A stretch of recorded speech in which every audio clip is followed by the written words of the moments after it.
They stopped at the gate of another cottage.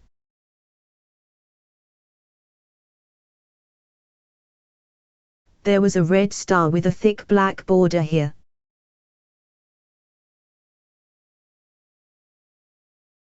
See that, said Timur. A man left this house for the Red Army, too, but he's dead.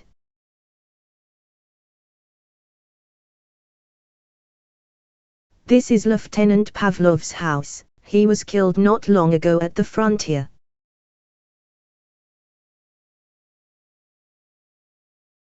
His wife and little daughter live here.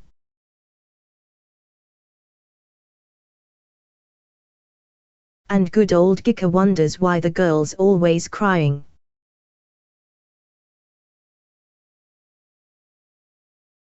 If you get a chance, Jenny, do something nice for her.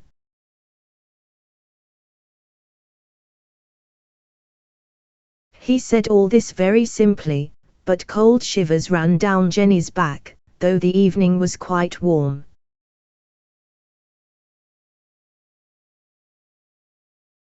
She stood there silently, her head bent.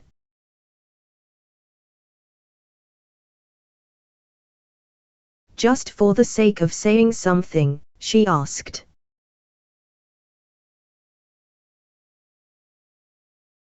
Is Gika really good?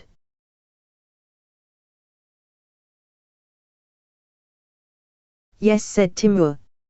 His father is a sailor.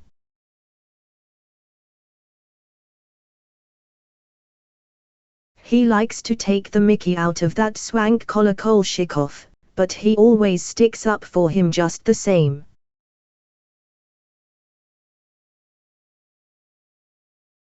A peremptory, angry shout Jenny, made them spin around.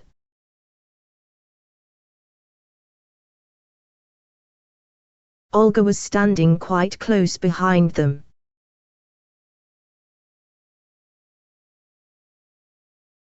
Jenny touched Timur's hand. She wanted to lead him up to Olga and introduce him.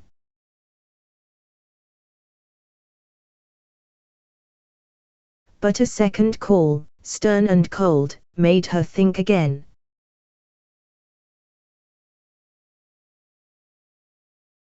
Nodding apologetically to Timur, and shrugging her shoulders in bewilderment, Jenny walked over to Olga.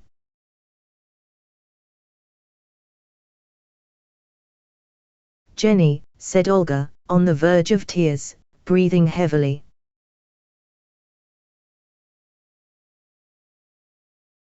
I forbid you to talk to that boy.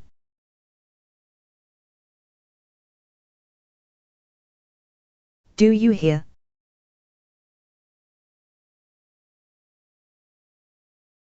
But Olga, why? Jenny muttered. What's wrong?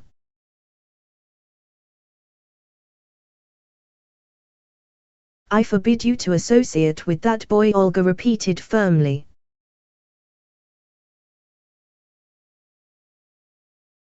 You're 13 and I'm 18.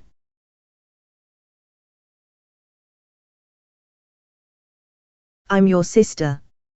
I'm older than you.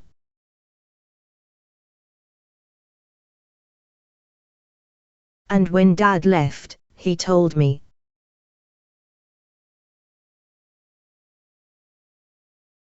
But, Olga, you don't understand a thing. Jenny cried in despair.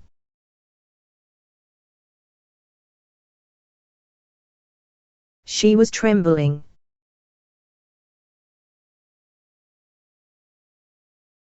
She wanted to explain, to justify herself.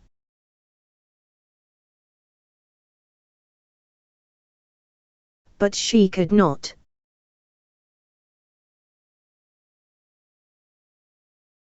She did not have the right.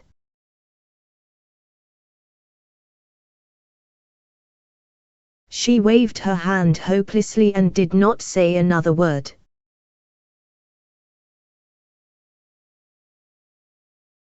She went straight home to bed, but sleep would not come for a long time.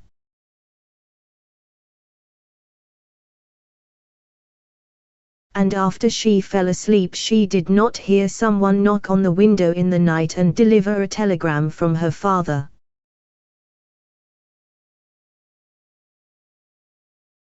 At daybreak the shepherd blew his wooden horn.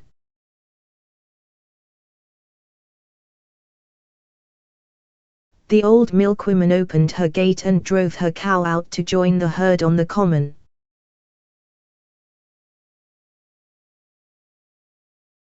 She had scarcely turned the corner when 5 boys jumped out from behind an acacia shrub.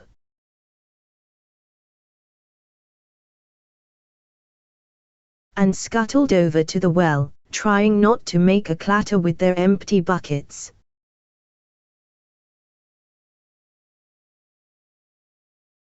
"Pump it."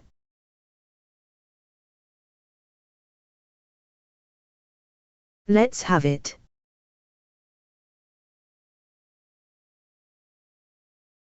"There."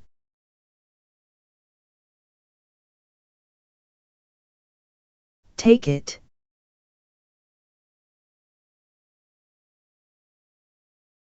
One after another, the boys rushed into the yard, cold water spilling on their bare feet as they ran.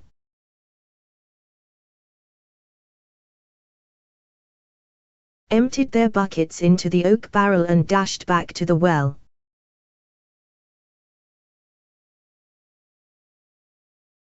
Timur ran up to Sima Simerkov, who was wet from exertion, and asked,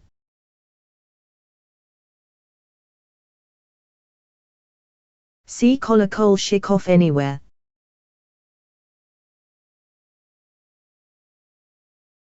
"No."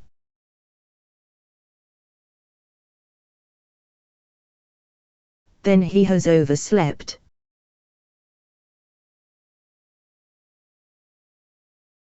"Hurry."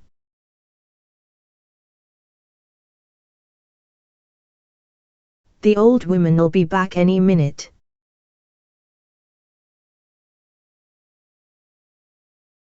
Timur stole into the Kolokolchikov's garden, stood under a tree and whistled.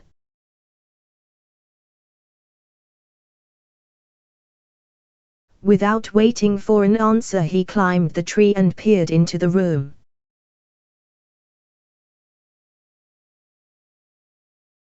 All he could see from his perch was the end of a bed standing by the window and a pair of blanket-covered legs.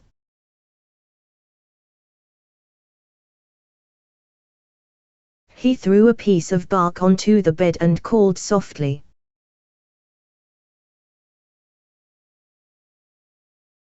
"Nick, get up."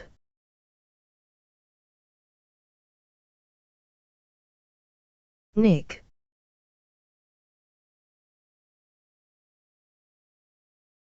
The sleeper did not stir.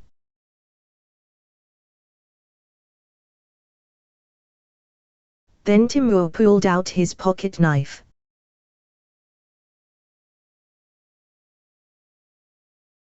Sliced off a long, thin switch, sharpened the end and cast it into the window.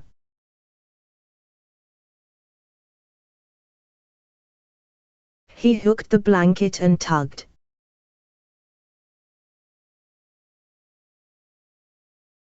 The light blanket slipped out over the window sill.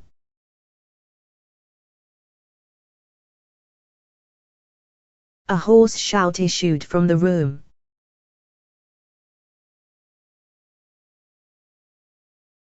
His sleepy eyes almost starting out of his head, a grey-haired gentleman.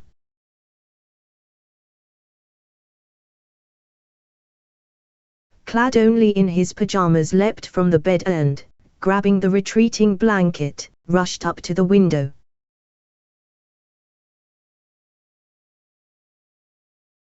Finding himself suddenly face to face with this venerable old man, Timur dropped to the ground.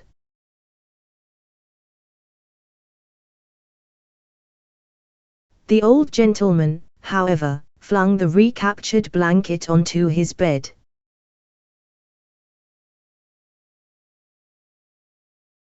Snatched his double-barreled gun off the wall, hastily put on his spectacles.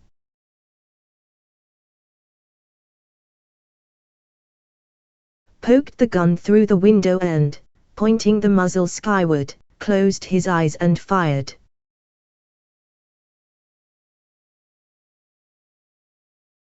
Timur was so frightened that he did not stop running until he reached the well.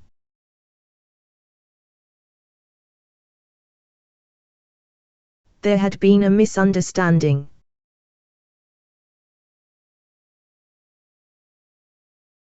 He had taken the sleeper for Nick.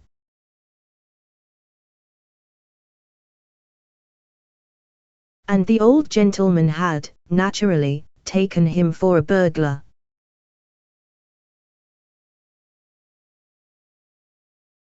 Just then Timur saw the milkwoman going through the gate with her water buckets.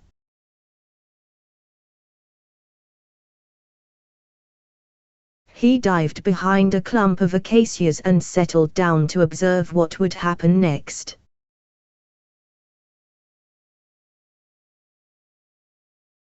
When she returned from the well, the old woman lifted a bucket.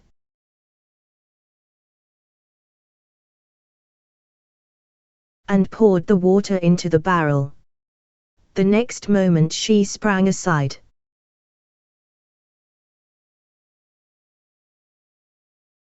Because the water splashed back at her out of the already brimming barrel.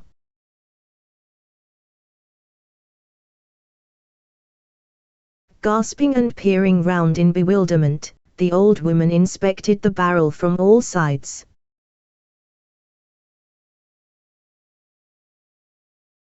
She plunged her hand into the water and sniffed it.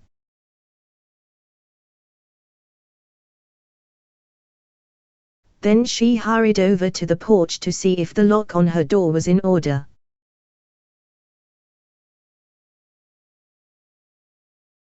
Then, finally, not knowing what to think, she tapped at her neighbor's window.